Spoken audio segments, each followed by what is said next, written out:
What's up, guys? Sean here. Have I got something cool for you guys? Living here in Oregon, it definitely means that you are privileged to a lot of hunters.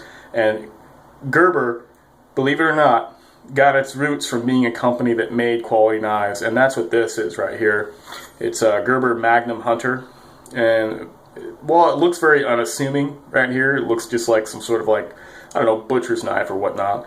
This is a high quality hunting knife right here. Great for butchering game. They all had metal handles. Some of the other ones had what's called a armor hide on there.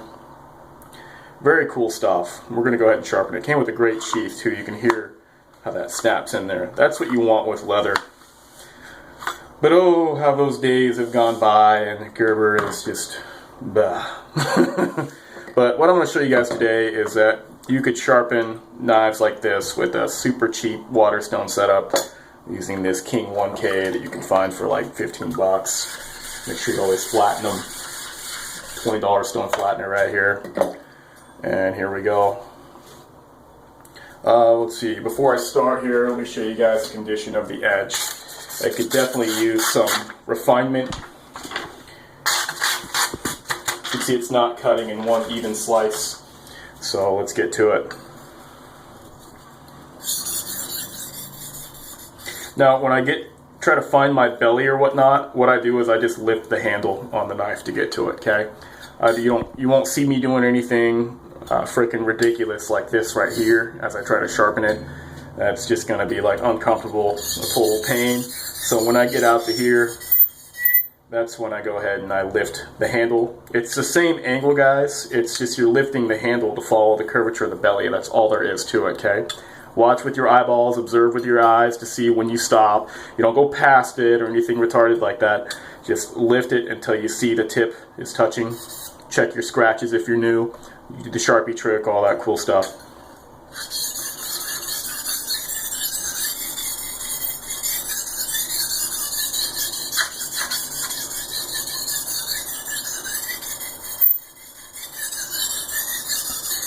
Alright, we're getting into it.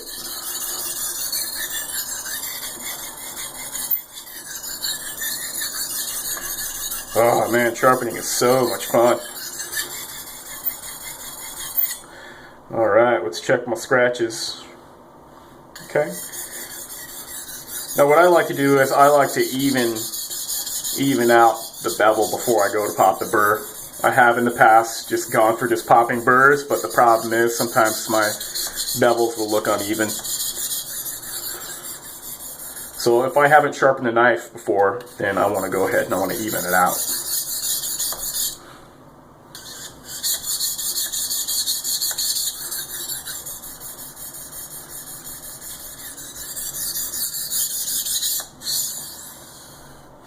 Now, some people argue that you have to have the scratches all in a uniform line like this as you sharpen down. Nah, that's just ridiculous. You just need to pop a burr. That's all you need to do.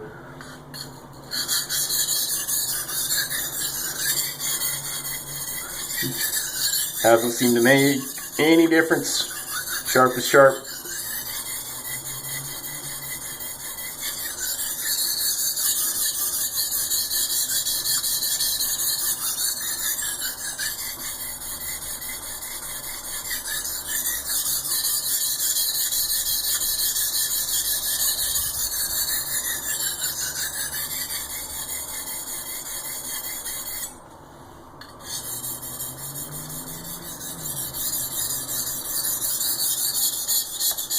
Now you'll see people usually sharpening at an angle like this to the stone. The reason why is it just helps stabilize your knife to the stone.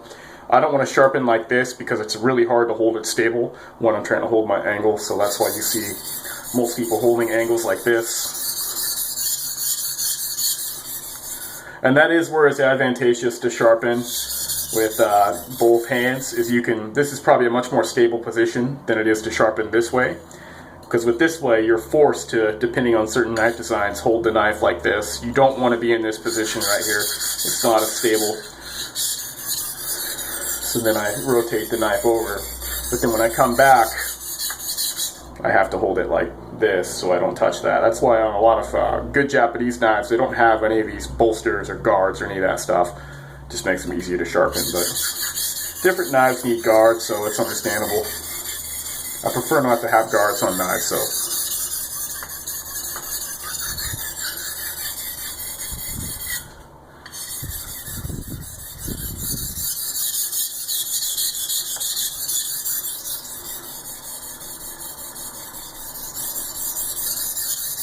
Of course, how much pressure I'm using? You know, just moderate pressure. Pressure comes from these fingers right here.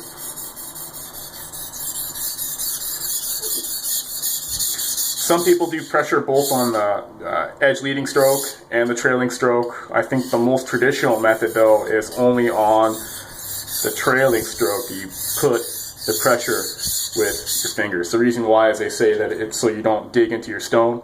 Of course, if your angle's dead on, you're not going to have to worry about that.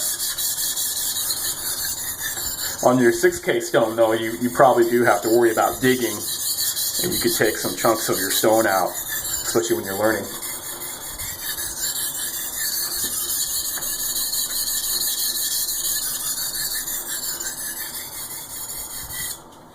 Now, I could just keep going both sides like this. Eventually, a burr will form. But really what I'm doing is I'm just trying to even it out. I haven't sharpened this knife before, so I want to make sure the bevels are nice and even. The Kingstone definitely cuts a little bit slower than the Naniwa Professional stone that I have in 1K. The advantage of the King, though, is it's a soft stone. Gets muddy really quick. It also just has really great feedback, and best of all, it's $14. The plastic base, at first I wasn't a fan of it, but as time went on, I realized it's nice having the base on there. You could just set it on things, especially if you don't have this elaborate setup I have right here. Then you're just pretty much good to go. You can set it on a lot of different stuff, and you're ready for action.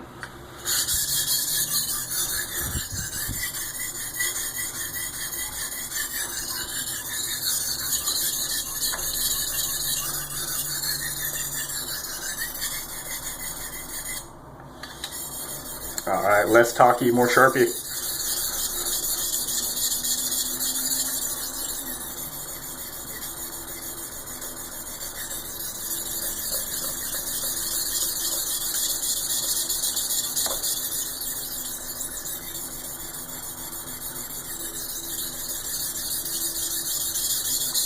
Make sure you keep your fingers lifted up. You don't want to drag them on the stone. You'll wear off your fingertips.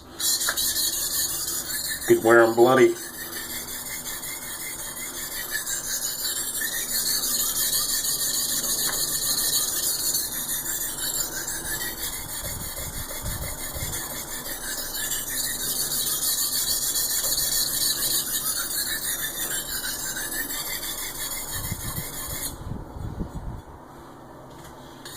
Alright, let's go for the burr.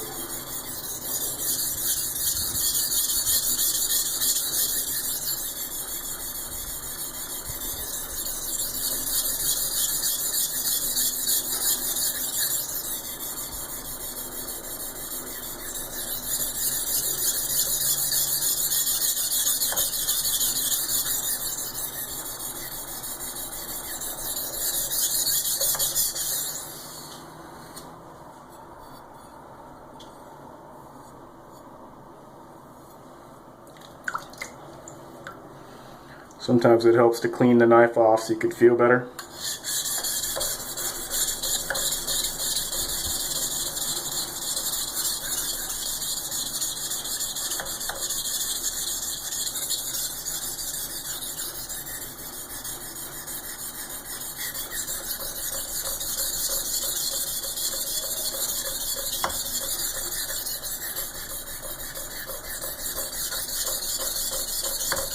Alright, I'm going for it. I'm adding some pressure, dude.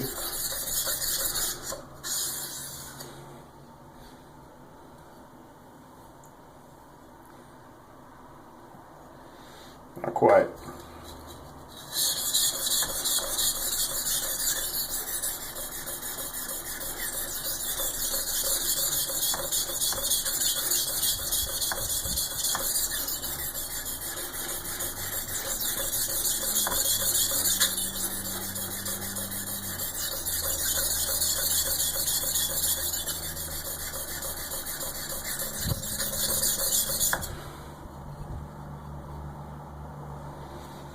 Not quite.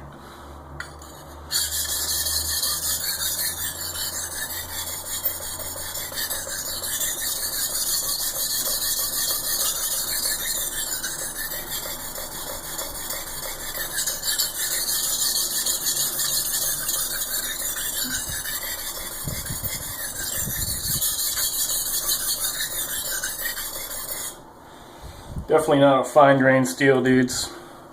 I mean, fine grain steel, no joke, just frickin' sharpens really easy. When you get really big chromium carbides, sure, they definitely help with wear resistance. They help it, the edge will break down the working edge, so it'll last much longer. One of the problems is, though, it's a pain to sharpen. A pain. This is physically hurting me.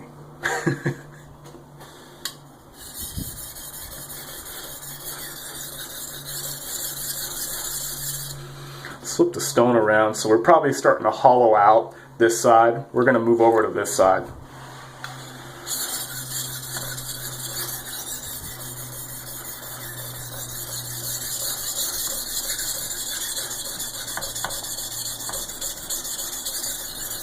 This is the grunt work, dudes. I mean, once you get this part of the sharpening out of the way, moving up to the higher grits is just a freaking cakewalk. Of course, it'll be a total pain in the ass if you totally try to skip this step right here. All your hard work needs to be done at lower grit stones before you move up to high grit stones. Otherwise, you're just wasting your time.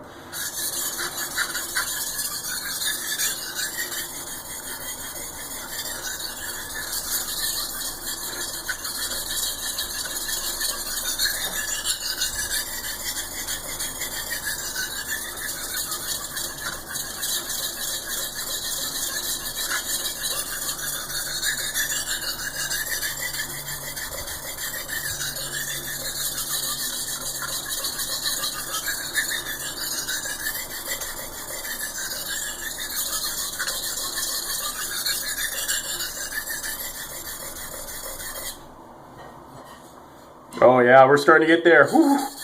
Thank God. We're going to get out of low grit purgatory.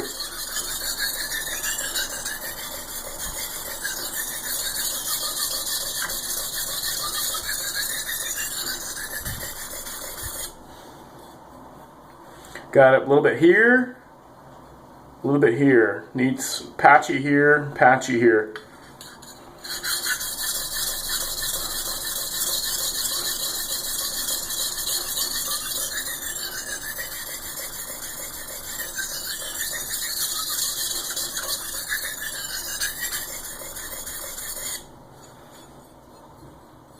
Excellent. All right, next side.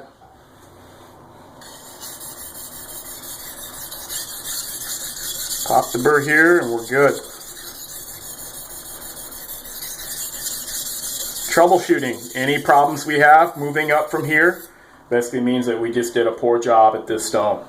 You can totally see why you want to skip steps. I mean, this is pretty labor intensive.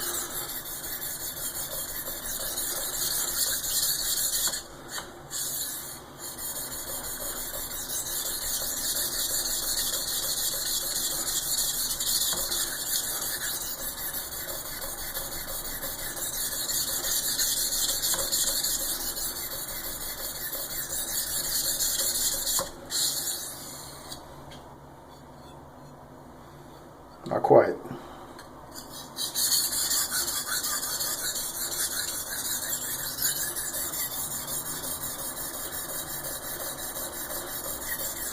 Like my memory ran out while I was doing that. Oh man, I need some better camera equipment, but we'll just finish up on this stone. Yeah, but just died right when I was finishing up. I popped the burr on that side over there. Now I'm doing some edge trailing to help remove the burr. Listen to that. Ole! This knife and a few Hinkle's kitchen knives seem to make this ringing sound right when you're dead on the angle. It's very cool. Very cool. Alright, let's go ahead and wipe this off and show you guys what we have here. Probably just leave the video here for now. Don't have enough memory. Let's go ahead and cut the paper. You can see that's after 1000 grit.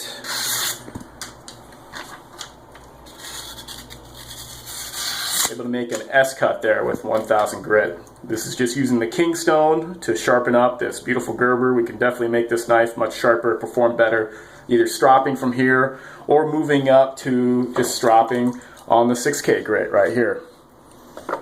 Alright guys.